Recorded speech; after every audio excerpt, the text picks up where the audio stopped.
C'est quoi la phinoculture? Découvre-la tout de suite avec moi dans cette vidéo.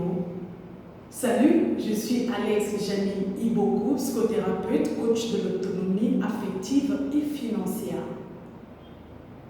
Désolée si je vais déranger un peu, parce que justement beaucoup de gens ont du mal à parler de l'argent.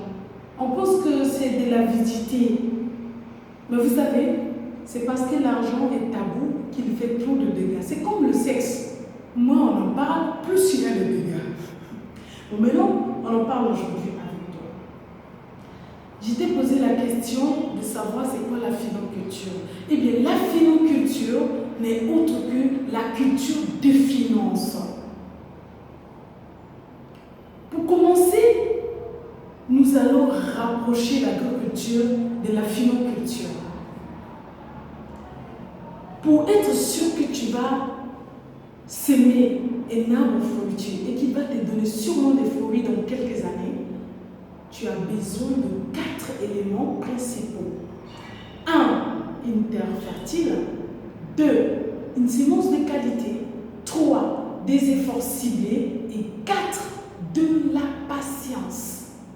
Maintenant, regarde comment moi et toi, on va appliquer ces aspects-là, on va les appliquer dans la phinoculture.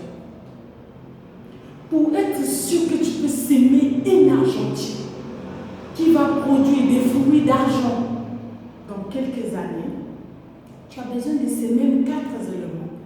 1. Une pensée fertile. 2. Une semence de qualité. 3. Des efforts ciblés. Et 4. De la patience. Mais comment peux-tu fertiliser ta pensée? C'est si simple que ça. Fais comme la terre. Observe-la. Tout ce que nous jetons sur terre, toutes nos ordures, tu sais ce qu'elle en fait? Du fumier. Alors, prends tout ce qui n'a pas marché dans ta vie. Toutes tes petites plaintes de chaque jour là. Toutes tes épreuves, tes frustrations, tes déceptions. Fais-en du fumier pour ta propre vie. Au fait, ceux qui t'ont fait du mal n'ont pas compris qu'ils étaient en train de te fertiliser. Tu n'as jamais remarqué que là où on jette des ordures, c'est là où la terre devient plus fertile encore. Alors ça ne sert pas de garder la rancune ou de penser en mal à quelqu'un. Non! Prends toutes tes épreuves, fertilise ta pensée avec cela. 2.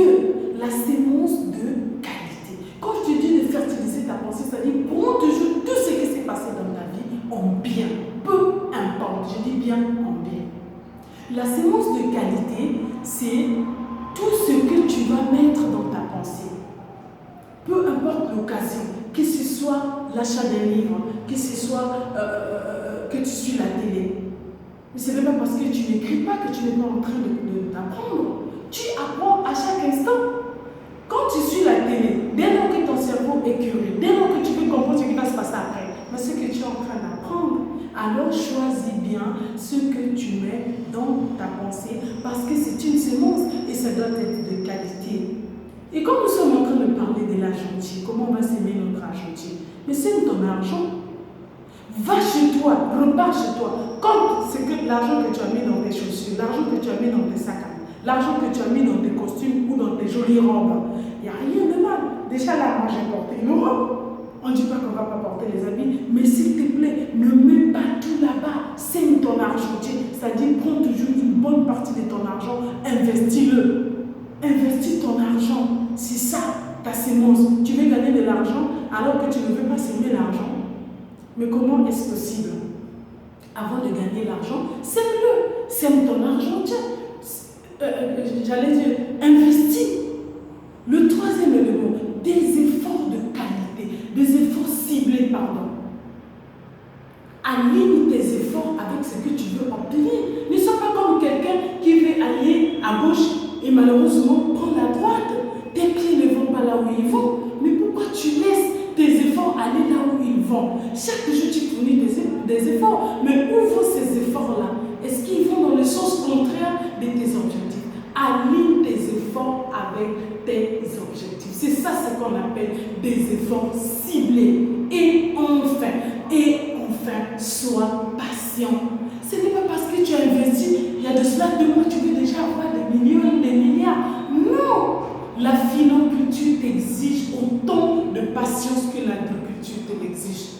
Pour que tu cueilles des fruits, il te faut 5 ans après avoir cultivé un arbre. Et lorsque tu vas cultiver ton argenture là, sache que c'est après des années, je dis bien des années, que tu vas commencer à récolter. Ne te plains pas. Tout ce qui ne va pas marcher au début, et même durant tes progrès, fais-en toujours du fumier sous ton argentier. Merci de m'avoir suivi. N'oublie pas de liker, n'oublie surtout pas et même de t'abonner à ma chaîne. À très